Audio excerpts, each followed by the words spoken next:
하늘에 계신 사랑의 하나님 아버지, 저희에게 그냥 기도해 라는 기도의 모임으로 초청하여 주셔서 감사합니다.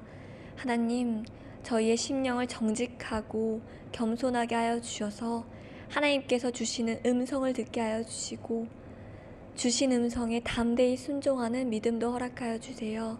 순소자와 모든 것을 주관하여 주시고 저희의 마음과 생각을 지켜주실 것을 믿고 감사드리며 예수님의 귀하신 이름으로 기도드렸습니다. 안녕하세요. 저는 김민희입니다. 먼저 이렇게 그냥 기도회 시즌2에 강사로 쓸 수 있게 해주신 하나님께 큰 감사를 드립니다. 또한 영상으로 여러분을 만날 수 있게 되어 너무나 반갑습니다. 저는 나를 만나러 오신 하나님은 선물입니다 라는 주제로 이야기를 준비를 해봤는데요. 나를 만나러 오신 하나님, 그리고 또 내가 어떻게 하나님을 만나게 되었는지 그 과정을 조금은 길지만 제가 짧게 이 시간을 빌려서 한번 이야기해 보도록 하겠습니다. 저는 부산에서 올해로 약 8년째 살아가고 있는데요. 그 이전에는 충남의 한 작은 시골에서 오랫동안 살아왔었어요. 거기서 중학교 1학년 때까지 살고 있다가 제가 중학교 2학년 때 수해365로 전학을 가게 됩니다. 저는 당연히 거기서 졸업을 할 줄 알았어요. 근데 1학기가 끝마쳐질 그 무렵에 엄마가 저에게 이렇게 질문을 합니다. 너 부산으로 전학 가지 않을래? 그래서 저는 갑자기 부산? 왜냐면 저에게 부산은 너무나도 낯선 곳이었고 거기에 아는 사람도 한 명도 없었던 그런 연고가 없었던 곳이었기 때문에 굉장히 당황스러워했어요. 그리고 어떤 선택이 나에게 맞는 건지 잘 판단이 안 되어가지고 제가 언니한테 도움을 구합니다. 언니, 내가 어떻게 하면 좋을까?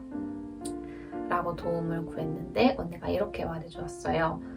너가 지금 여기 있는 것보다 부산으로 가면은 더 많은 것을 볼 수가 있고 경험을 할 수 있을 거다 라고 이야기를 해줘서 저는 그 한마디를 딱 듣고 바로 결정을 내립니다. 많은 것을 보고 싶었기도 했기 때문에 저는 결정을 하는데 그렇게 오랜 시간이 걸리지 않았던 것 같아요. 물론 다른 이유들도 있었겠지만 그렇게 해서 저는 15살이 될 무렵 여름쯤에 낯선 부산에 도착을 하게 됩니다. 처음에 왔을 때는요, 굉장히 모든 게 재밌었고 새로웠어요. 이전과 살던 곳과는 너무 다른 그런 교통 시스템과 또 학교 생활을 하는데 친구들의 말투, 억양 이런 게 너무나도 재미있었기 때문에 즐겁게 생활을 하고 있었어요. 그런데 점점 시간이 가면 갈수록 저에게 어려운 고난들이, 시련들이 하나둘씩 다가오기 시작을 합니다. 그때부터 사실 부산이 조금씩 싫어졌던 것 같아요. 그런 마음을 가지고 저는 고등학교에 입학을 합니다. 그리고 제가 부산에 왔었을 때에는 아까 말했다시피 아는 사람들이 한 명도 없었기 때문에 교회를 자연스럽게 안 다니게 되었어요. 교회가 멀어지게 되고 스스로 찾아서 나갈 생각도 안 했었기 때문에 그렇게 멀어지고 다시 안 나가던 그런 상황이었습니다. 그렇게 고등학교를 들어갔는데 일반 인문계 고등학교였어요. 근데 그 고등학교 저희 반에 저랑 대화를 한 그 친구가 대화를 하면서 알게 됐는데 저랑 같은 교회를 다니고 있는 거예요. 그래서 굉장히 깜짝 놀랐습니다. 그냥 일반 인문계 고등학교인데 그것도 같은 반에 나랑 하필 대화를 한 이 친구가 교회에 다닌다고? 그래서 그 친구 덕분에 저는 다시 교회에 나가게 됩니다. 잘 다니고 있었어요. 친구랑 같이 교회 활동도 열심히 하고 그렇게 잘 다니고 있었는데 1년이 지나고 18살이 될 쯤 무렵 막 됐을 무렵이죠. 2017년 딱 1월 그쯤에 저는 저희 집에 사고가 났다는 소식을 듣게 됩니다. 학교에 있었고요. 저희 엄마와 동생들은 집에 있었어요. 학교에서 저는 전화를 받고 지금 병원으로 빨리 와라. 위급하다라는 전화를 받고 바로 병원으로 갑니다. 어떤 상황인지 몰랐었기 때문에 동생에게 제가 상황 설명을 요구를 했어요. 동생에게 무슨 상황이냐 그랬더니 동생이 다 얘기를 해주었습니다. 저는 굉장히 화가 났어요. 굉장히 화가 났고 굉장히 억울했습니다. 왜 나한테 이런 일이 일어나야 되나, 내가 어떤 잘못을 했길래 이런 일을 겪어야 하나 라는 질문을 가지고 그렇게 울면서 병원에서 그렇게 지냈었던 것 같습니다. 더 심해진 것 같아요. 그 일을 계기로 부산에 있는 게 너무 싫었어요. 너무 싫었고 내가 왜 부산에 왔는지에 대한 후회를 계속하기 시작을 했고, 제가 왜 부산에 왔을까? 왜 부산에 왔을까라는 질문만 제 머릿속에서 계속한 것 같아요. 그 이후로.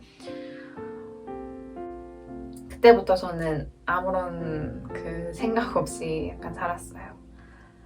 그렇게 다시 고등학교 2학년이 됐는데 학교에서는 공부도 하기가 싫은 겁니다.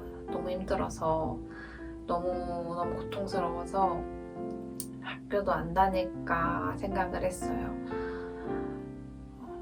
하지만 엄마의 그냥 다니면 안 되겠냐라는 이런 말에 네, 저는 그냥 다니고 졸업을 하게 됩니다.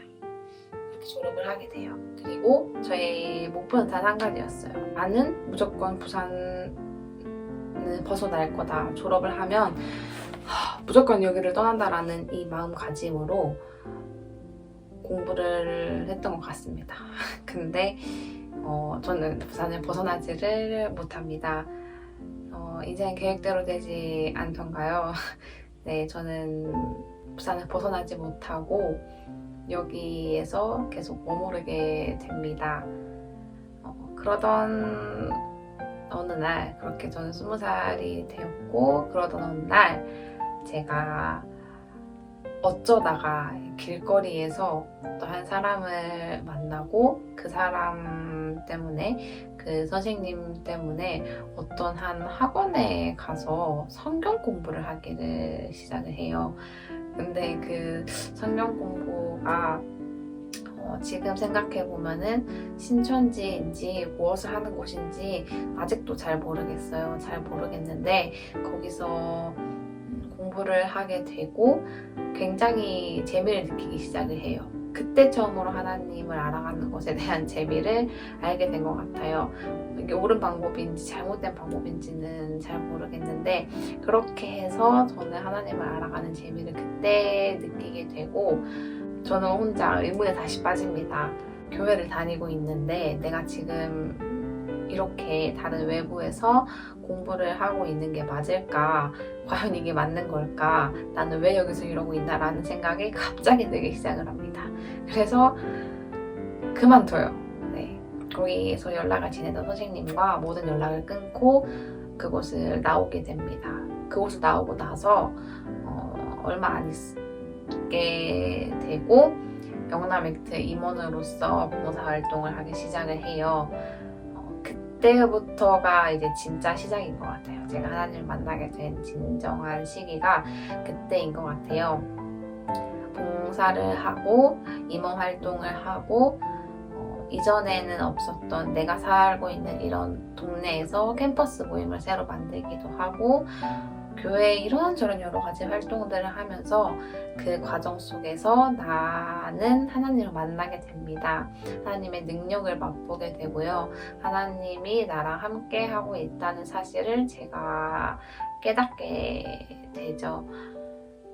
돌이켜보면은 하나님은 어쩌면 저의 삶에 항상 함께하고 계셨는지도 몰라요. 함께하고 계셨고 항상 나를 부르셨고 그런데 내가 그 부르심에 응답을 하지 못했고 나는 그때 하나님이 어떤 분인지도 알지 못했기 때문에 그냥 외면하고 거절했던 게 아닌가 생각을 해요. 제가 부산에 온 이유를 저는 15살이 된 후부터 20살이 될 무렵까지 거의 한 6년의 시간 동안 이에 대한 답을 찾지를 못했어요. 너무 답답한 거예요. 내가 왜 부산에 왔을까에 대한 이 답을 빨리 찾아야 하는데 이 답을 찾지 못해서 너무 답답한 그런 의문을 가지면서 계속 지내왔는데, 임원으로 활동을 하고 이런 하나님의 능력을 제가 조금씩 알게 되다 보니까 그제서야 깨닫게 되더라고요.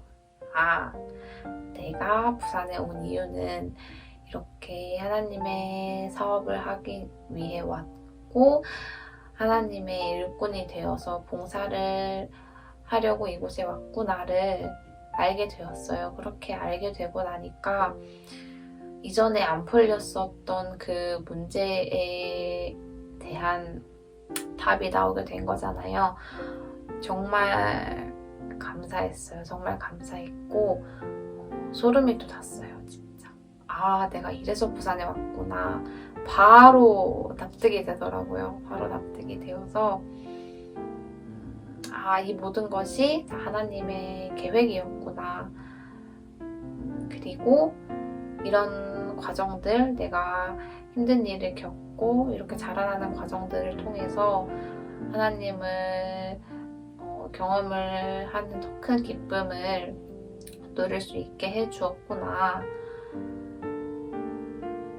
하나님 내가 알고 난 뒤로부터는 정말 많은 것들이 저한테 주어졌어요.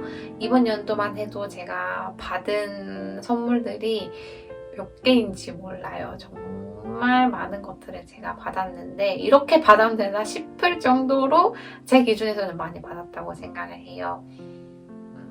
나는 그냥 그저 행사가 있으면은 열심히 참여를 하고 나는 그냥 열심히 했을 뿐인데, 이런 활동들에 열심히 참여를 했을 뿐인데 그에 대한 보상을 하나님께서 항상 해주셨고 보답을 항상 너무 크게 해주셨어요. 지금도 저는 그 보답을 받으면서 살아가고 있는 것 같아요. 중요한 거는, 정말 중요한 건 항상 함께 하시다는 것, 하나님은 항상 나와 함께 하시다는 것, 그리고 하나님은 항상 우리를 부르고 계신다는 사실인 것 같아요. 계속 부르시고 이렇게 계속 문을 두드리시는데 내가 그거를 피하고 내가 그거를 거절을 하면은 우리는 알지 못하고 그 제자리에 머물게 됩니다. 그래서 여러분들도 하나님께서 분명 부르셨을 거예요. 분명 부르셨을 거고 분명 너를 구원을 하려고 문을 두드렸을 것인데 우리가 혹시 외면한 적은 없는지 그냥 피해 본 적은 없는지 꼭 생각을 해보고 그냥 한번 부르면은 응답해보세요. 네, 알겠습니다. 응답을 해보고 그런 여러 가지 활동들을 통해서 얼마나 많은 것을 주시는 분인지, 나에게 얼마나 많은 것을 보여주시는 분인지 우리가 깨닫게 되면은 여러분들도 이 다음에는 이 자리에 설 수 있다고 저는 생각을 합니다. 그래서 꼭 부르셨을 때, 정말 두드렸을 때 모든 청년들이 응답할 줄 아는 사람들이 되었으면 좋겠습니다. 마지막으로 제가 에베소서 2장 8절 말씀을 읽어드릴 텐데요. 너희가 그 은혜를 인하여 믿음으로 말미암아 구원을 얻었나니 이것이 너희에게서 난 것이 아니요 하나님의 선물이라. 감사합니다. 기도드리시겠습니다. 사랑이 많으신 하나님 아버지 감사합니다. 우리 아직 자신의 하나님, 나를 만나러 오신 하나님이 어떤 분인지 모르는 모든 귀한 자녀들이 있을 줄 압니다. 하지만 주님께서는 항상 우리에게 문을 두드리고 계셨고 우리를 부르시고 있다는 것을 알고 있습니다. 그 부르심에 항상 응답할 줄 알고 우리가 그냥 행동으로 보였을 때 하나님께서는 더 많은 것을 주시고 우리에게 하나님의 능력으로 큰 선물을 우리가 받을 수 있다는 것을 경험을 할 수 있도록 항상 이끌어 주시고 인도하여 주세요. 사랑이 많으신 예수님의 이름으로 기도드립니다.